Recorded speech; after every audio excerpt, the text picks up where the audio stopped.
Hello, everyone, and welcome to Wisdom Works Live. I'm Parishi, and I'll be moderating today's session. I'm really glad you're here for this important conversation. And for those who are new, Wisdom Works is an initiative focused on creating accessible conversations around mental health, neuroscience, and inclusion, bringing together experts and communities to learn, reflect, and grow together. So today's webinar is all about building supportive communities.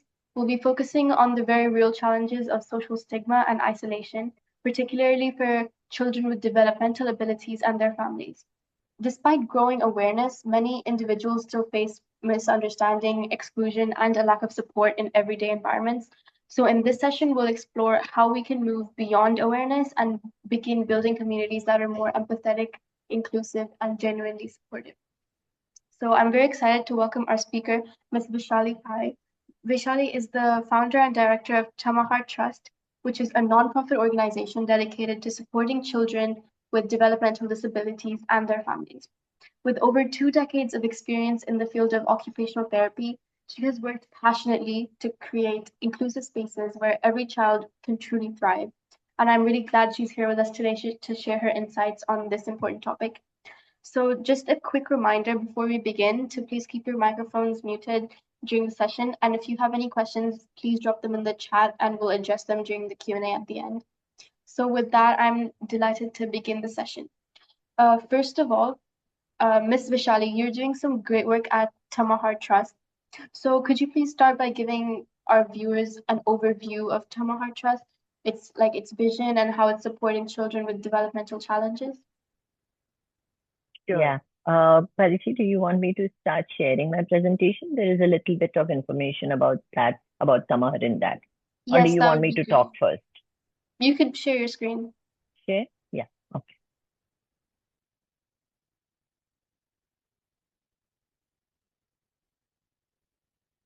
Yeah. So, thank you, Parishi. So Tamahar, let's start with what Tamahar means, because a lot of people have that question when they hear this name. Tamahar is a portmanteau. It is a combination of two words. It's a Sanskrit word.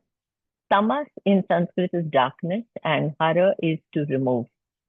So what we conceived Tamahar as is to be a remover of darkness. And though we are essentially a center which provides services for children with developmental disabilities and their families, the darkness that is felt or that envelops us or these families are in a variety of nature.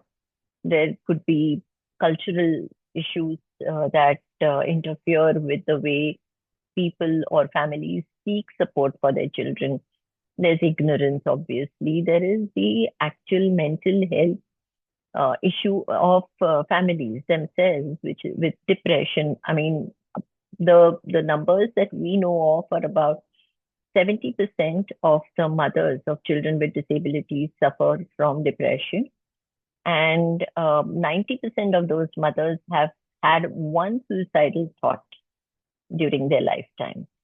So that mental health issue is a big thing.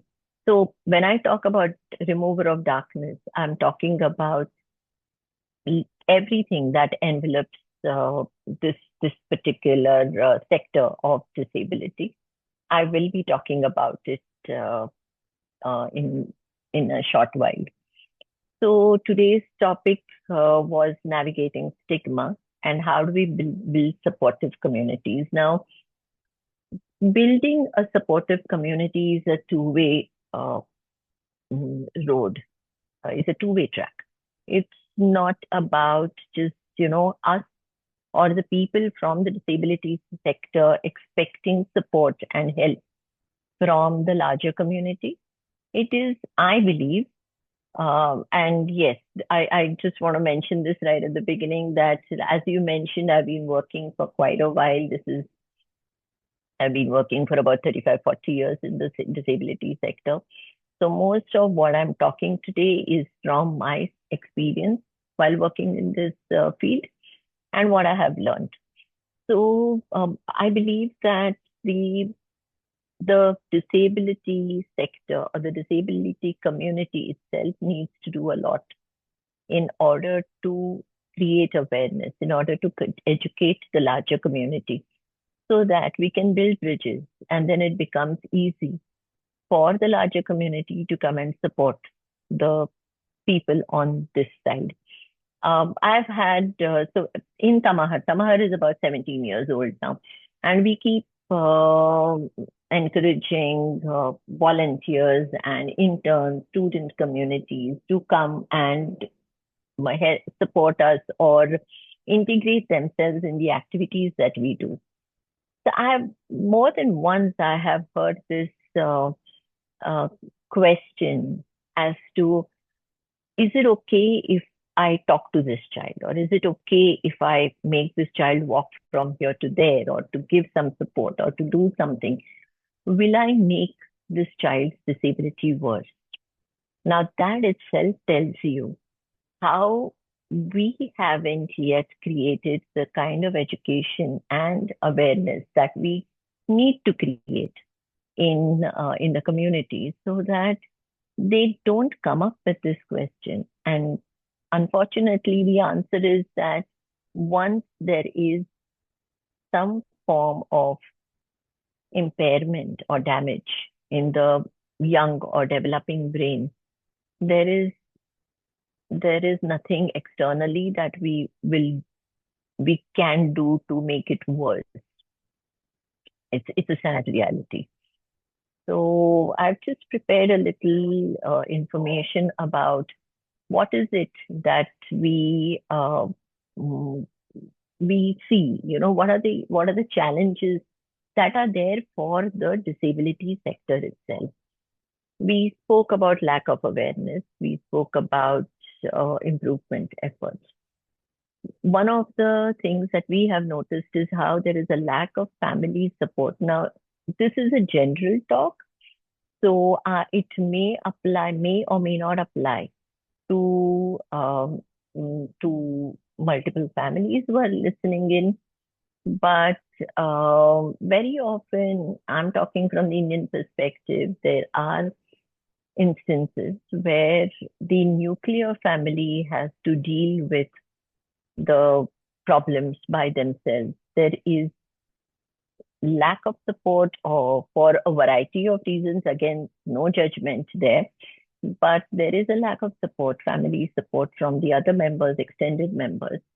And this can cause a lot of issues, mental health issues for the nuclear family that is fighting this whole issue.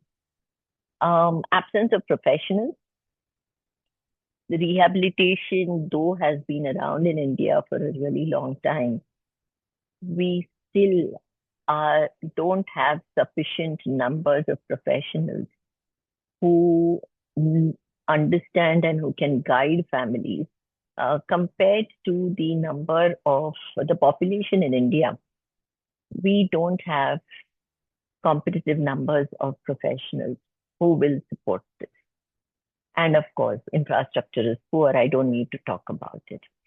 In general, there are if you look at the number that is over there, 27 million children with developmental disabilities all over the world.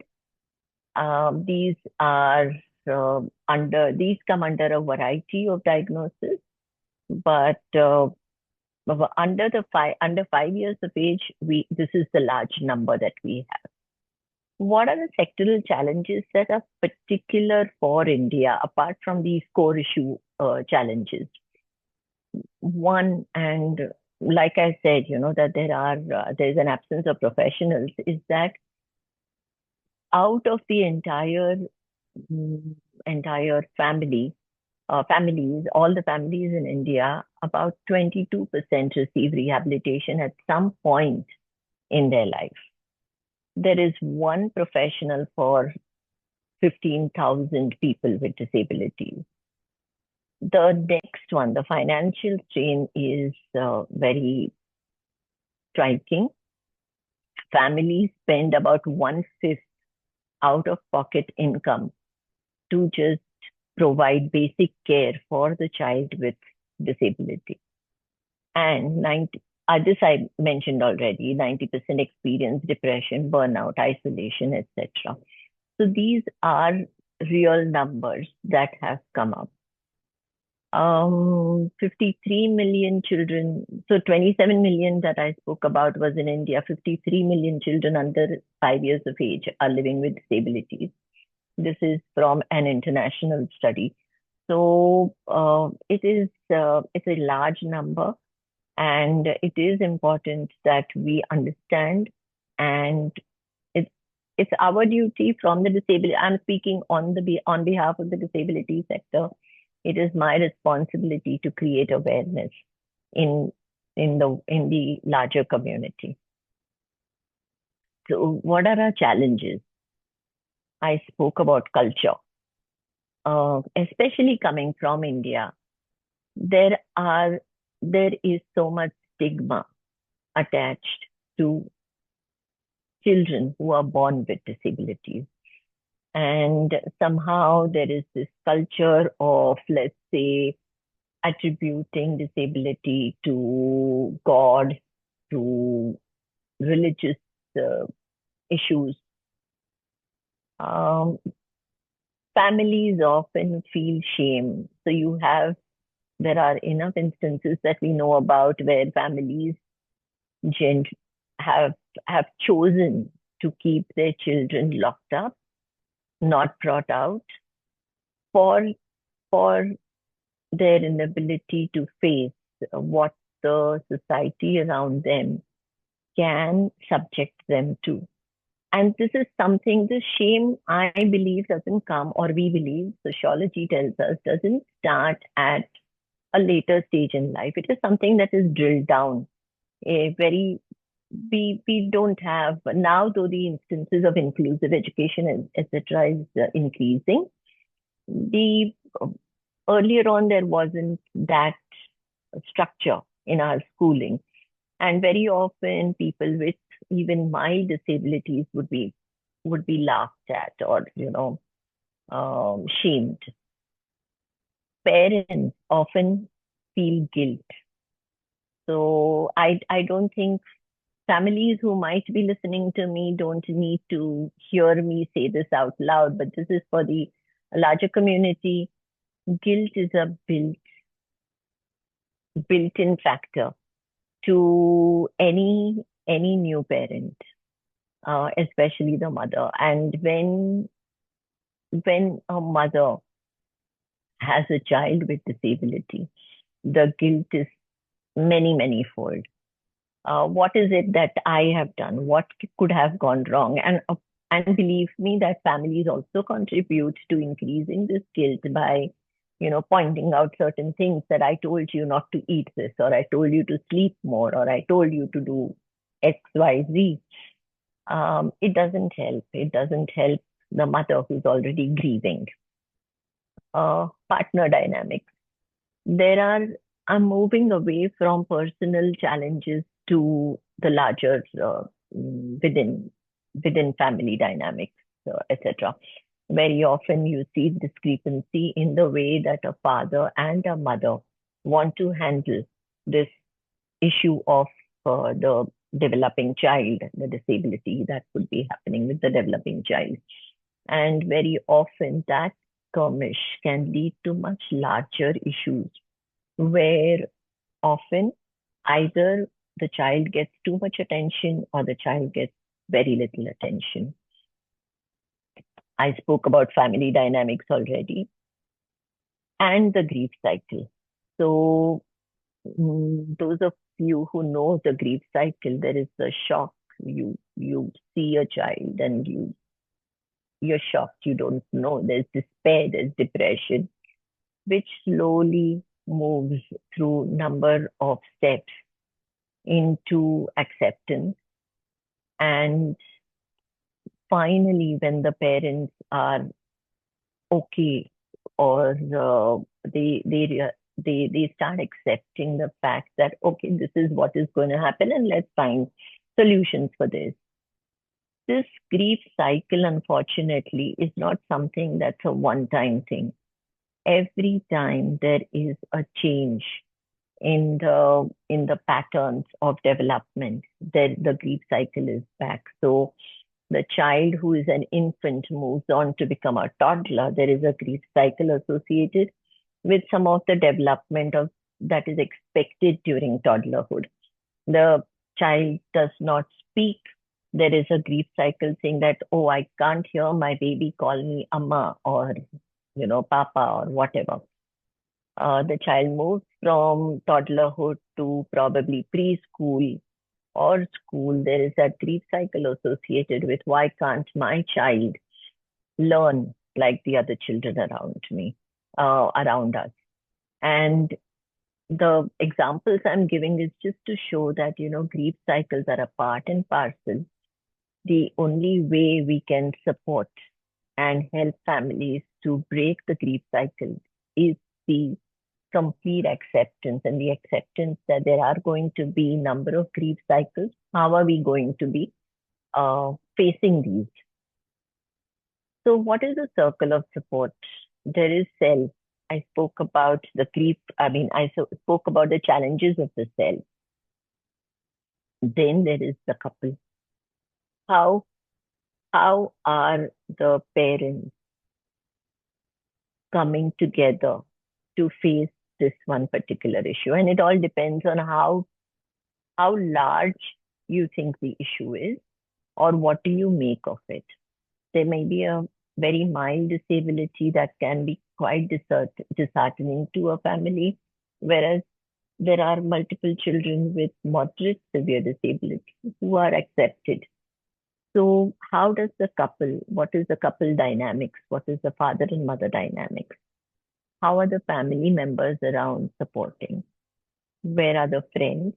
And very often even though I have kept the friends on the outer circle, very often you will notice that the friends overshadow or come to the rescue more complete than people who you might consider yourself close to within the family.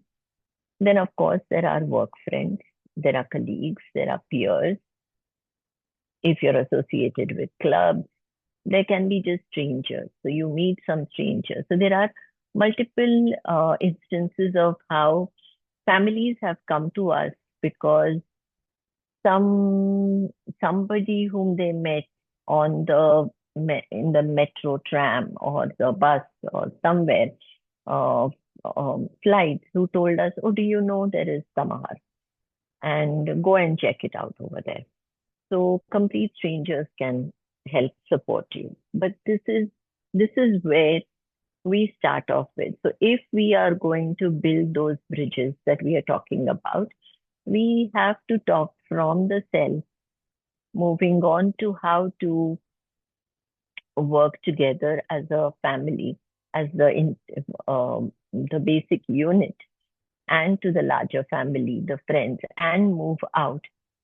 What is important is to remember the issues that I spoke about, the shame and the guilt, etc.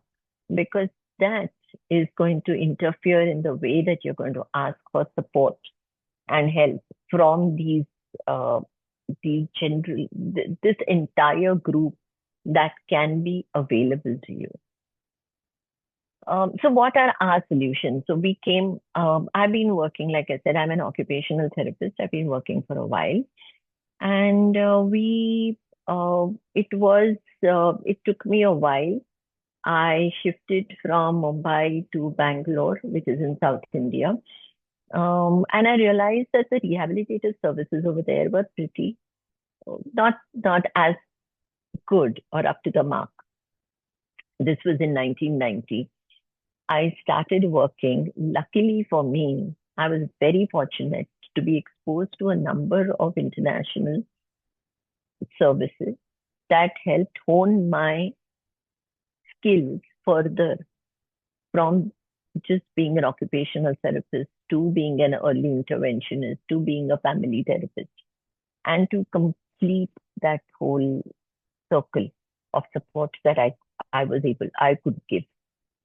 In 2009, it took me that long but in 2009 is when Tamahar started. So the encompassing vision of Tamahar is prevention and alleviation of developmental disability. Now, how do we do that? Right? We are a small organization. How are we doing that? This talk itself is one of the ways in which we are reaching out to our vision, where we speak about childhood disability. We speak about, when you say prevention of a developmental disability in children, what are the things that we can think of? We can think about maternal age. We can think about maternal nutrition and health. We can think about medical support to the mother. We can think about safe uh, delivery. We can think about the first few days in a newborn's life. What is happening? If we go beyond that, we can start thinking about the girl child and preventing child marriages, ensuring that the girl child is healthy and getting as much nutrition as the boy child. Um, when you develop this is when you can prevent. The other thing is the high incidence or prevalence of marrying within families in our culture or in our society. And that can reduce the gene pool, which can cause increase in childhood disability. So when I give talks, or when somebody from Tamahar gives talks, this is our vision, that let's come together, let's prevent, let's do things. It's not just provision of services to our children, which is going to make a difference, but it is also what we do in a much larger sense. So our mission is to support families, and what's important to us, that it doesn't matter where the family comes from, which socioeconomic sector the family comes from. So it's what educational level or background the family comes from. We give support. We give support services to families, mental health support to families. We support children in all kinds of therapies, everything under one roof. So our solutions that we started were integrated professional services. So we do a multi-therapy or a transdisciplinary therapy services, what we provide. We create awareness events, what we are doing just now. We give caregiver trainings because we do believe that caregivers are the most important people in a child's life. So training the caregiver, educating the caregiver, making them understand what actually is happening with their child and what can they do in order to improve the circumstances it makes a huge difference. And in fact, we're carrying out a study on this, which has given us great insight into how caregiver trainings help. I spoke about family mental health services, social services, in order to have them be able to access government services. This is what Tamahar does. So in short, I mean, this is how we work. We have a children's program where there are a number of programs that are um, focused on helping children reach their potential development. We take children across the issues, and they are grouped together based on their developmental level. So if you see early intervention or nursery or academic or vocational, it all depends on their developmental capacity, and that's where they work together in a particular group. I spoke about the family services that we do. Our latest program that we started is skill development program. This is mainly for caregivers who don't have the opportunity to go out, to be able, who are dependent, who are financially dependent, who are not able to work. So we started a skill development program for such caregivers, and mainly, of course, there are mothers in that. We also are now starting a program where we are looking at how to try out a proof of concept of for-profit putting together some of our youngsters from the vocational unit and some of a couple of mothers from our skill development program, where the focus is not on training, but the focus is on creating for profit. So there are multiple such things which we believe can empower the families. We also do train the trainers. So the numbers that I showed were dismal, right, earlier. We know that we have to train people in order to reach out to many more such families. And research and development is the answer. That's going to tell us we don't want to work with systems that are developed in the more developed world and use it in the LMICs or the low and middle income countries like India. So these are our solutions. These are the Tamahar solutions that we work from. Yeah, some of the awards that we have won, and yep, this is where we are in Bangalore. This is it. I have shared what my thoughts are about creating an inclusive society. How each one of us is responsible, whether you come from the disability sector or you come from the larger community. What is it that we can do? I shared what our simple steps are, how we have done, what we have set up in order to create this inclusive society that we are talking about. So thank you so much for having me. I hope to shed some light on how things could possibly be done. So can I stop sharing now? Yeah, thank you so much, Ms. Vaishali. Yeah.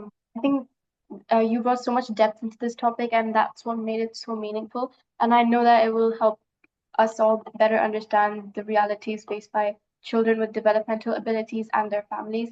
And I also would like to add that I think the way Tamahar Trust has created such an inclusive and holistic space for children and families is so inspiring, and it's clearly making a big difference in people's lives. So Thank you. let's open it now for the Q&A. I think we already received some questions in the chat while you were talking. So the first question Mhm. that we got was, how does stigma affect the confidence and self-esteem of children with developmental disabilities? So very often, what we realize is that the children don't even know that they have a disability, you know, and so there is very little stigma for that innocent child. But the stigma comes in when the child is repeatedly told something uh, like, don't do this, you will fall down, or you don't know how to do it, or is shamed in front of a lot of other people. And that's where the stigma starts. So children by themselves are very rarely have that in them. If a child does not, so when you see some of our children in Tamahar, and we have had visitors often tell us that ask us, why are these children in a special school? Because Tamahar is a special school. So why are they not in a regular school? Why are they in a special school? And we have to explain it to them that, their development is not keeping in with their chronological age. So what I'm trying to say is that when you see some of our children, you see happy faces, you see happy people. They're not aware that they have issues, they have major issues. They don't have that stigma. But if somebody else puts it onto them saying, through a variety of ways, then children start feeling the heat of it. And very often it leads to children not trying out. We call it learned dependency, where the children learn to be dependent on adults or on somebody else. So even if you might be able to develop the skill, you don't, because you've just learned to accept or to withdraw from society or to have mental health issues where you would rather hide than go out. So there are a lot of things that can happen where a child's development or skill is actually affected negatively because of a lot of external things that have nothing to do with the actual insult to the child's brain. Thank I you. hope that answers the question.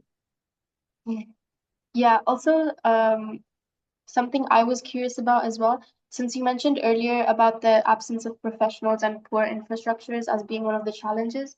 So, in your experience, do you think mainstream schools are equipped to support uh, these children effectively? Unfortunately, not. Um and I'll tell you why, because our government is pushing us towards inclusive schooling. But what has happened is that our teacher training does not include disability or in interventions for disability. So the teachers don't come equipped with the necessary skills of working with children. The second thing is, and I'm talking about the larger community here. Very often, schools, each class is packed with 60 children, 50 children. And if there are one or two children with developmental disabilities in the class, the teacher has very little time to focus on those children. She doesn't have the means to focus, she doesn't have the time to focus. And then the question arises as to whether she should focus on the children who are able to pick up education faster, or she should focus on children who require a lot of support. And there is a lot of judgment that comes up around here, right? So, in short, in a nutshell, teachers don't have the necessary training because of the population that we face. It is not an easy task. So even if the teacher does have information on how to handle, let's say, a child with autism or a child with Down syndrome, it's it's a difficult task because the children require in-depth support. It is not a superficial support that that can be given and expect the children to blossom. So to expect the teacher to kind of have this balancing act of doing multiple things within the limited period that she has or limited time is a tough ask. Yeah, I agree. Thank you. Moving on to another question that we got was, what role do friends and extended family play in a child's support system? I mean, friends and extended family play a large role. One is the just the support that the immediate family gets, the parents get, or maybe the immediate siblings get, is immense. And it's not about the physical support alone. It may not be the financial support, but it is the emotional support that can be given when you're out there and you know that you're telling the family that, hey, you know what, I'm there, don't worry. I'm gonna take care. You go sleep. How many of our parents get respite care? They don't. They don't have time for respite. They are caregiving 24/7. The thought, the worry of what is happening to my child never leaves. And when somebody is under such a tremendous stress, how do you expect that person, that adult, to give his or her best? So if you are friends and family, extended family, it is about opening a dialogue and ensuring this family that you mean well and you're willing to learn what it takes to support them. So if we go in and we say that, you know what, I've come here to help, most often we don't know what the help the family needs or in which way or what is the best way. If you're going to babysit a child and you don't know what the child requires or how the child understands or how the child communicates, you may not be able to do the best job. And most of the families are worried about that.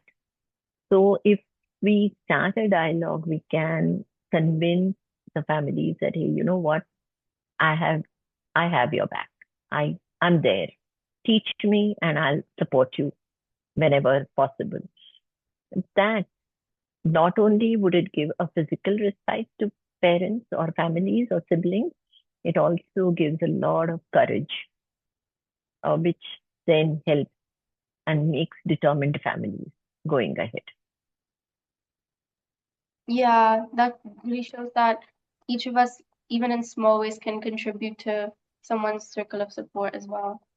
And another Mhm. thing that something I found interesting was that stigma can also sometimes be subtle rather than direct. So, do you know any less visible forms of stigma that families can experience on a daily basis? Oh, yeah, very often. So, families avoiding them, not getting invites to social occasions. Okay. Or someone saying, oh, you know what, I just forgot. I didn't remember. Or just just meaningful glances in a social scene.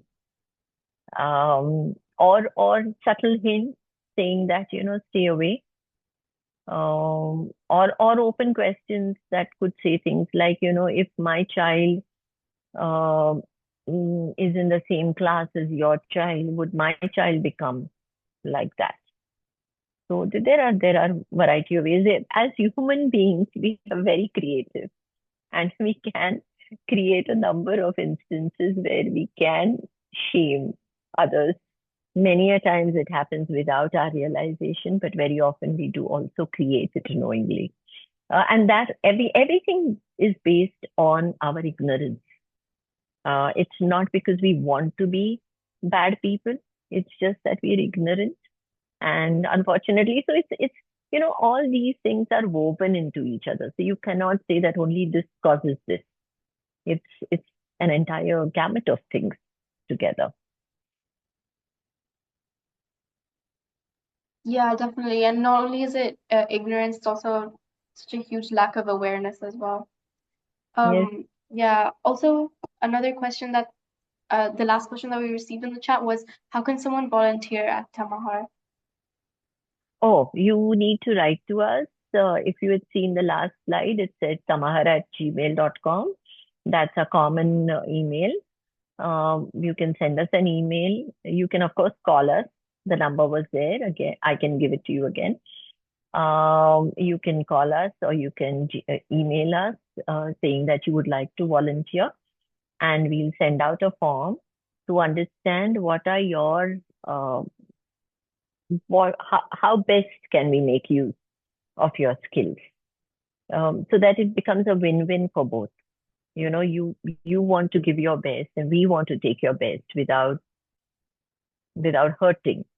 And yeah, so that's the way. If you're in India, you can call us on our phone and leave a message, or email us.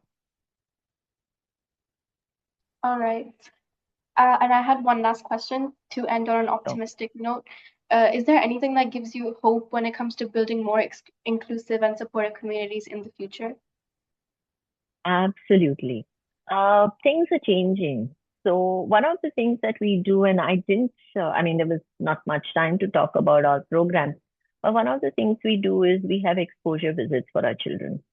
And all classes get to go. They do simple things like going to a local supermarket, or to a local temple, or to a local church, or just to the railway station, or you go to the metro station, or you go to, in India, if anybody is aware, you have shops that work on punctures of tires. We have taken our children over there just to show them how that works. So we take out our children to create not just awareness in the children's mind, but also, communities see them. And when we do these kind of, when our children undertake that kind of visit, we've had amazing experiences where strangers, I told you about, how the support system consists of strangers. They have come and they've said that we'll help you. If your children need to get into the metro station, train, we will help you. We'll ensure that everybody gets on. So there we have the station master who says that we will stop the train for you to ensure that everybody gets in. If there's a wheelchair that needs to get on and get off or something like that. So yeah, absolutely. It is very positive. It's a long way, but it's very positive. That's definitely nice to hear. So I think that brings us to the end of today's session. Thanks to everyone who joined, and a special thank you again to Miss Vaishali for not only sharing her perspective but also answering our questions so thoughtfully. And your perspective on stigma and inclusion has given us so much to reflect on today, especially in the importance of empathy, awareness, and building communities where all families and children feel supported rather than isolated. And it's been so valuable to hear how we can move beyond awareness and actually create space where every child and family feels accepted. So if you'd like to attend more webinars like this, please make sure to sign up for our upcoming sessions, and we hope to see you next time. Thank you. Thank you. Thank you.